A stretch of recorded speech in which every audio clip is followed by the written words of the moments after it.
क्या आपका विवाह विदेश में हो पाएगा या नहीं हो पाएगा। मैं आज उन सूत्रों के बारे में बात करूंगा जिन सूत्रों से पता लगता है आपका विवाह विदेश में हो।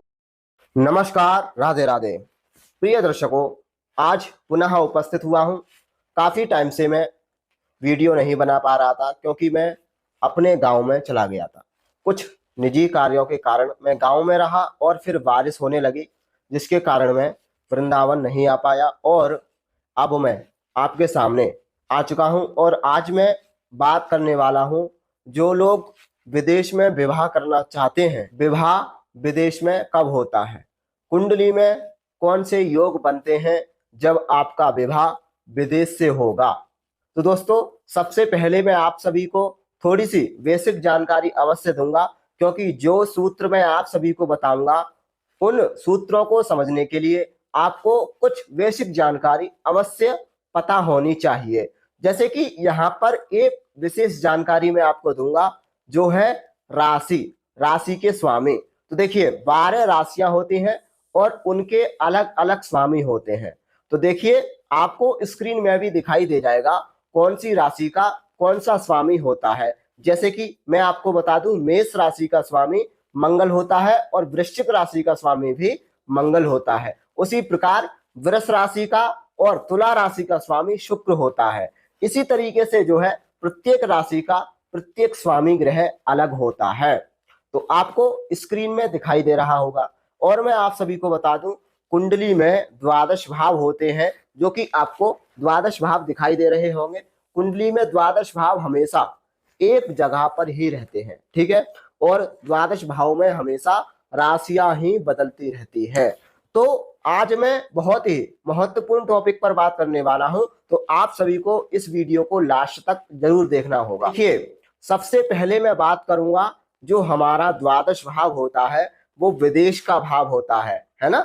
जैसे द्वादश भाव से विदेश का देखते हैं, खर्च का देखते हैं, व्यय, इसको व्यय भाव बोलते हैं, अर्थात विदेश का भाव माना जाता है। दूसरा जो हमारे विवाह का भाव माना जाता है वो होता है हमारा सप्तम भाव, ठीक है।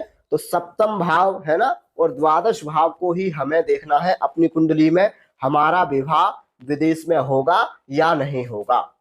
तो सबसे पहला सूत्र है, यदि जन्म कुंडली में सप्तमेश द्वादश भाव में गया हो, ठीक है। सबसे पहला सूत्र कौन सा है? सप्तमेश द्वादश भाव में गया हो। तो मैं आपको उदाहरण के सहित समझाता हूं। तो देखिए, यहाँ पर जो है जितनी भी हमारी लग्न है, द्वादश लग्न है, सभी लग्नों के लिए यहाँ पर मैं उदाहरण आपको बताऊंगा। तो सबसे पहला जो सूत्र बताया है, सप्तमेश यदि द्वादश भाव में गया हो। तो देखिए, सप्तमेश जो है यहाँ पर कोई भी हो सकता है। मान लीजिए आपकी जन्म कुंडली में धनु राशि बनी है, ठीक है, और धनु राशि का स्वामी होता है बृहस्पति। तो बृहस्पति जो है द्वादश भाव में गया हो, ठीक है, सप्तमेश द्वादश भाव में गया हो तो विदेश का योग बनता है। अब देखिए, यहाँ पर एक कंडीशन और है, जब सप्तमेश द्वादश भाव में जाएगा तो बलवान अवस्था में होना चाहिए।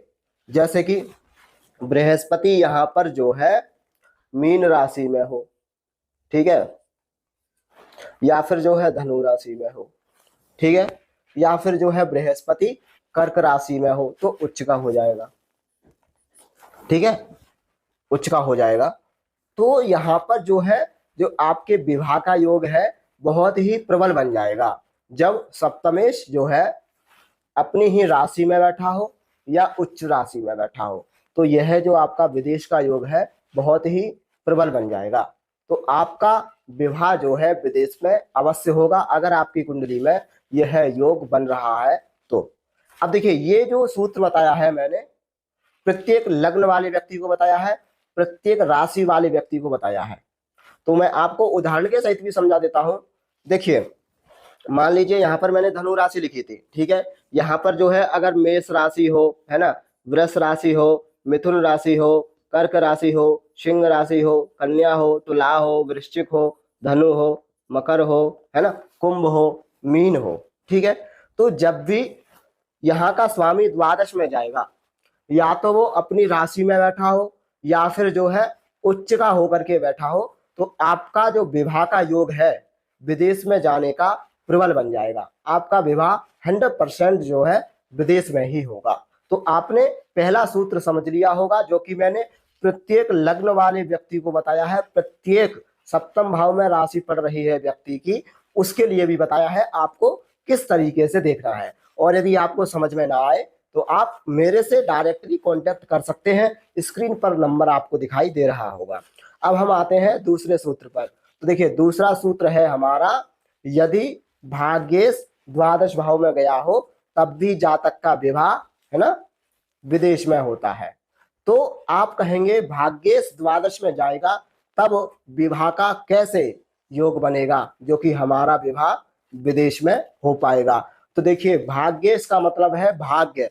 जब भाग्येश आपका द्वादश भाव में जाएगा तो कभी कभी क्या होता है कि जो हमारा पार्टनर होता है, जैसे कभी कभी आपने किसी व्यक्ति से सूत्र समझे होंगे या देखे होंगे, तो उन्होंने बोला होगा यदि सप्तमेश भाग्य भाव में गया हो तो शादी के बाद जो है जातक का भाग्य उदय होता है, और यदि भाग्य सप्तम में गया हो तो जितना जल्दी हो जातक है ना शादी कर ले उसका भाग्य बहुत अच्छा हो जाता है। तो देखिए उसी प्रकार जो है जब भाग्य द्वादश भाव में जाएगा तो कहीं ना कहीं जो है आपका जो पार्टनर होगा है ना, हो सकता है शादी से पहले विदेश में न रहता हो, परंतु जब भाग्य से आपका द्वादश में गया है तो कहीं ना कहीं जो है शादी के बाद जो है आपका पति विदेश में जा सकता है और आप भी विदेश में जा सकते हैं, क्योंकि आपका पति जब विदेश में जाएगा तो आप भी जो है विदेश में जा सकते हैं, क्योंकि आपके भाग्य के कारण ही आपका पति विदेश में जाएगा। तो ये जो भाग्य द्वादश भाव में जाता है, ये जो योग है वो अगर आपकी कुंडली में बन रहा है तो शादी से पहले भी घट सकता है और शादी के बाद तो घटेगा ही घटेगा। तो एक उदाहरण मैं आपको यहाँ पर जो है समझा देता हूँ भाग्य स्थान से। तो देखिए भाग्य स्थान में जो है मान लीजिए सिंह राशि है, और सिंह राशि का स्वामी होता है सूर्य जो कि द्वादश में गया हो, और ये मान लीजिए यहाँ पर जो है उच्च का बैठा हो, मेष राशि में बैठा हो, ठीक है, और किसी 4 प्रकार का संबंध बन रहा हो, जैसे राशि परिवर्तन संबंध बन रहा हो द्वादश भाव का, या फिर जो है नवम भाव का स्वामी और द्वादश भाव के स्वामी है ना पास में बैठे हो, युति संबंध में बैठे हो, एक दूसरे की दृष्टि हो है ना, या एकल दृष्टि हो, एक ग्रह जो है द्वादश भाव को पूर्ण दृष्टि से देखता हो, तो कहीं ना कहीं जो है आपका विवाह विदेश में होगा। अब मैं बात करूंगा तीसरे सूत्र के बारे में। तो देखिए तीसरा सूत्र है, जब जन्म कुंडली में दशमेश द्वादश भाव में गया हो तब भी जातक का विवाह विदेश में होता है। क्यों होगा? तो देखिए दशमेश जो है द्वादश में जाएगा तो दशम भाव जो होता है हमारा कार्य का भाव होता है, नौकरी का भाव होता है ना, बिजनेसमैन का भाव होता है। तो यदि आपकी जन्म कुंडली में दशमेश जो है द्वादश भाव में गया हो तो विदेश का योग बहुत अच्छा बनेगा, आपकी नौकरी विदेश में लगेगी, आप विदेश में जो है आपका पार्टनर हो सकता है, या आपका विवाह जो है विदेश में होगा। क्यों होगा उसको मैं आपको समझा देता हूं। तो देखिए दशम भाव है हमारा नौकरी का, कार्य क्षेत्र का, ठीक है, दशमेश जो है द्वादश में जाएगा तो विदेश का योग तो बहुत अच्छा बन रहा है। जब आप विदेश में नौकरी कर रहे होंगे और आपकी बहुत अच्छी नौकरी विदेश में लगी होगी तो आपने देखा होगा कि लोग जो है नागरिकता लेने के लिए जो है विदेश में ही शादी कर लेते हैं, जिससे कि उनकी जो नौकरी है वो लाइफ टाइम तक चलती रहे। तो ऐसा भी होता है कि पहले आपकी नौकरी विदेश में लगी हो और फिर आपका विवाह विदेश से ही हो जाए, अर्थात जो विदेशी महिला हो या विदेशी लड़का हो उससे आपका विवाह हो जाए। तो ये योग जो है आपकी जन्म कुंडली में हो सकता है जब दशमेश द्वादश में हो। मान लीजिए दशमेश जो है यहाँ पर कन्या राशि बनी हुई है, कन्या राशि का स्वामी है बुध, जो कि बुध द्वादश भाव में बैठा हुआ है ना। बुध यदि मिथुन राशि में बैठा हो, या मिथुन जो है ना स्वराशि में या उच्च राशि में बैठा हो, मान लीजिए यहाँ पर मिथुन राशि बन रही है और कन्या राशि में बुध बैठा हो, या बुध जो है पोजीशन में हो, शुभ ग्रहों की दृष्टि हो बुध के ऊपर है ना, और सप्तमेश का संबंध बन रहा हो बुध से है ना, तो आपका विवाह जो है कहीं ना कहीं विदेश से होगा। तो ये हो गया तीसरा सूत्र। चौथा सूत्र है बहुत ही कॉमन है, लग्नेश यदि द्वादश में गया हो और लग्न का संबंध सप्तम भाव से बन रहा हो तो कहीं ना कहीं जो है आपका विवाह विदेश में होगा। तो देखिए लग्न में मान लीजिए जो है वृश्चिक राशि बनी हुई है, वृश्चिक राशि का स्वामी मंगल द्वादश भाव में गया है, ठीक है, और जो सप्तमेश है हमारा, वो यदि मंगल के साथ द्वादश भाव में बैठा हुआ है या दृष्टि डाल रहा है या युति संबंध में है या राशि परिवर्तन संबंध हो रहा है, तो कहीं ना कहीं जो है आपका विवाह विदेश में ही होगा, आप विदेश में ही रहेंगे। क्योंकि लग्नेश जब भी द्वादश भाव में जाता है तो ऐसा जातक बहुत जल्दी ही विदेश में चला जाता है। और यदि सप्तम भाव का संबंध बन रहा हो तो आपका विवाह भी विदेश से ही होता है। तो आज मैंने आप सभी को बताया है विवाह आपका विदेश में होगा या नहीं होगा। तो जो सूत्र मैंने आप सभी को बताए हैं, अगर वो सूत्र आपकी कुंडली में घट रहे हैं तो कहीं ना कहीं जो है आपका विवाह विदेश में ही होगा। तो एक बार मैं आपको समझा देता हूं अच्छे तरीके से। जो भी सूत्र मैंने बताए हैं, जैसे सप्तमेश द्वादश में गया हो, भाग्येश द्वादश में गया हो, दशमेश द्वादश में गया हो, लग्नेश द्वादश में गया हो, इसमें जो है कॉमन चीज एक ही है कि जो मैंने 4 प्रकार के संबंध प्रत्येक वीडियो में बताता हूं, जैसे युति संबंध हो, सप्तमेश का द्वादशेश का युति संबंध हो, दृष्टि संबंध हो, है ना, राशि परिवर्तन संबंध बन रहा हो, एकल दृष्टि संबंध बन रहा हो, उसी प्रकार भाग्य से बन रहा हो, दशम भाव से बन रहा हो, लग्न से बन रहा हो, तो आपका विवाह 110% विदेश में ही होगा। तो आपको अपनी जन्म कुंडली में जानना हो आपका विवाह विदेश में होगा या नहीं हो पाएगा, तो आप मात्र मेरे से अभी 351 रुपये में जान सकते हैं। और जिन लोगों को अपने विवाह दाम्पत्य जीवन के बारे में जानना हो तो आप डायरेक्टली मेरे से दिए गए नंबर पर संपर्क कर सकते हैं।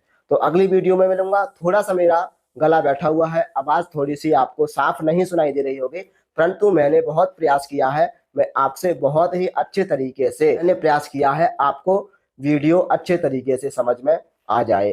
तो जब तक के लिए नमस्कार, राधे राधे।